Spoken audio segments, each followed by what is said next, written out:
Public transportation is a much-needed commodity, especially in the cities. Subways, taxis, buses, even ride-sharing apps like Uber and Lyft are a must-have if you expect to traverse the traffic-laden streets that honeycomb themselves throughout the area. I grew up in the inner city and had become accustomed to using all sorts of public transportation. Even at an early age, I had to ride the bus to school. I know. Thousands of kids ride the bus to school every day across the country. I'm not special.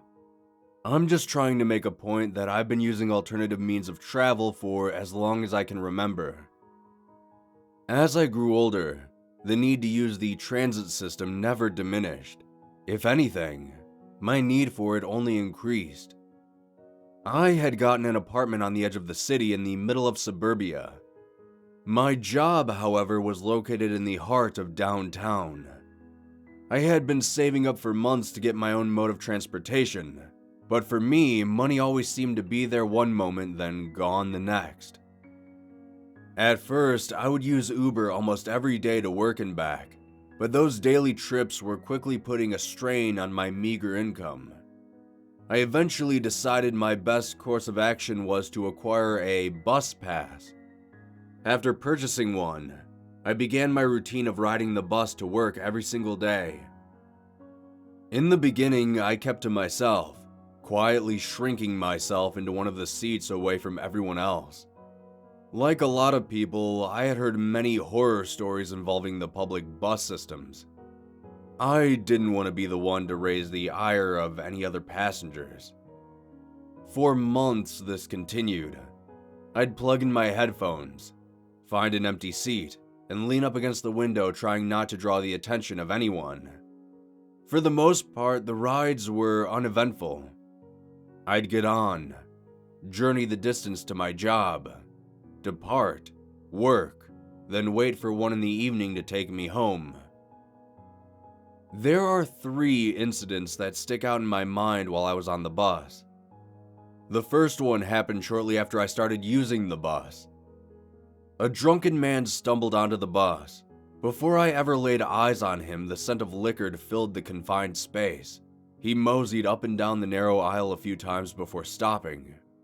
He turned and was now facing me. When I felt eyes on me, I glanced up and saw the man was staring down at the seat next to me. I scanned around the rest of the bus and saw a plethora of vacant seats. He promptly collapsed in the seat next to mine. I tried my best to ignore the man, but then he began to lean on my shoulder. The foulness that emanated from the man's mouth was ungodly. His body began to twitch and sputter slightly, which drew my attention back to him. His cheeks puffed in and out a few times.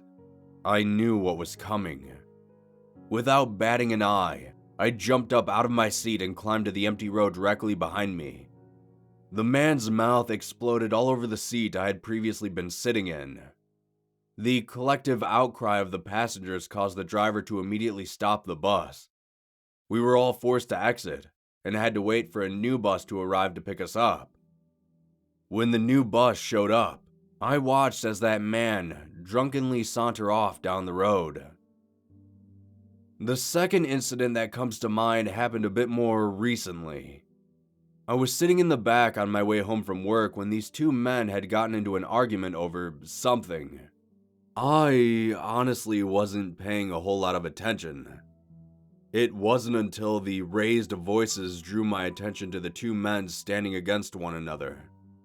By the time I registered what was happening, fists were already flying. One of the men was far larger than the other. He picked up the other man and literally threw him into a set of seats. The driver stopped the bus and contacted the police. The smaller man got off the bus and left before the authorities arrived, but the larger man remained. It seemed he felt like he was in the right about his actions. The police questioned us, but there wasn't much I could give them as I was listening to music at the time of the argument. I only relayed to them what I had witnessed. The last incident. is by far the strangest and most haunting experience I ever had in my life. It started out as just another long day at work. Nearing the end of my shift, I could already feel fatigue weighing heavily on me, which was probably due to me staying up so late the previous night playing video games. By the end, I felt like a zombie staring at my computer screen. Every keystroke felt arduous and heavy. It wasn't until a coworker of mine tapped me on the shoulder to tell me that the shift was over. I snapped out of my haze, thanked them, and headed out of the building. I looked down at my watch and groaned at the time. I then shuffled my nearly lifeless body over to the bus stop and waited. The usual time for the bus was nearing, but there was no sign of it anywhere. The road before me was empty, not a single car in sight. I waited for 10 minutes, then 20. Then, after nearly 35 minutes of waiting, the bus rolled up to a stop. By this point, I was far too exhausted to be pissed. I just slumped into the bus, swiped my card, and looked at the passengers. There weren't too many this late at night. An older woman sitting in the front row, a man asleep in the middle, a couple of teenagers off to the side, but that was about it. I made my way to the back of the bus and sat down. I did my usual routine of putting my headphones in and leaning against the window. Some point after that, I must have dozed off. I was awoken by the sudden drop in temperature. My eyes drifted open and I saw that I was sitting in the dark. Waking up in a strange place in the dark was certainly unnerving. My grogginess quickly faded as I regained my composure. The bus driver must not have noticed me sleeping in the back, parked at the bus depot and left, I thought. I stood up and walked towards the front of the bus. When I made it to the door, I pushed on it, but there was no give. Those doors always seemed so flimsy to me whenever I'd get on the bus, but it felt like these were made from solid concrete. I glanced out of the window expecting to see rows upon rows of buses, but there weren't any. It was just a swirling blackness outside. I began to touch the dash to see if there was some type of switch or lever to open the door. Despite my efforts, I couldn't seem to locate any such device. It was then that I started to feel like I was being watched. Like suddenly there were dozens of eyes on me, watching my every move. I turned around and couldn't believe my eyes. There were figures in the seats, silhouettes of people sitting there motionless. As I stared, I continued to run my hands over the dash, trying to find a button or switch to open the door. Then, the ceiling lights in the bus flickered for only a second, but it was more than enough to see what was filling those seats. All their eyes were pried open, held in place by some type of metallic device that seemed to be digging into their eye sockets. Blood was caked around the edges of their eyes, giving them a cracked, reddish appearance. Their mouths, every single one of them, was sewn shut. A thick yellowish twine entered and exited their lips in haphazard fashion, like somebody had done this to them in the dark.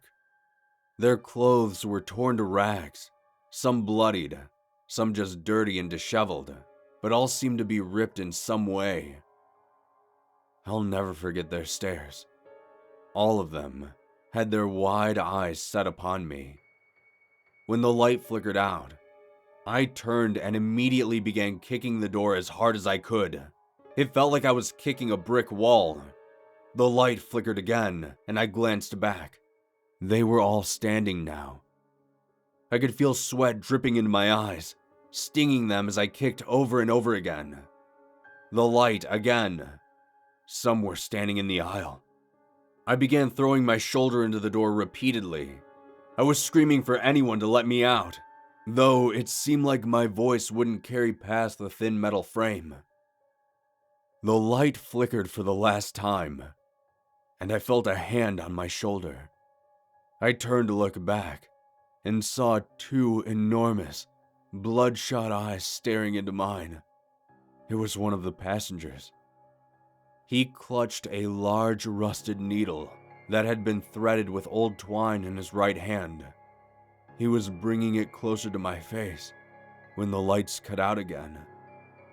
I felt my throat close shut and my veins constrict. I grabbed the railing, bringing both knees up to my chest, and I kicked the door with everything I had. I tumbled down the steps and onto the cold asphalt below. I rolled over and looked at the bus. I could see inside through the windows, and the bus was empty. I stood up and found myself standing in the bus depot. I ran out to the nearest major intersection and contacted an Uber driver to pick me up. I shook violently the entire ride home. I honestly thought the Uber driver was going to think I was some kind of junkie. Public transportation is a necessary commodity.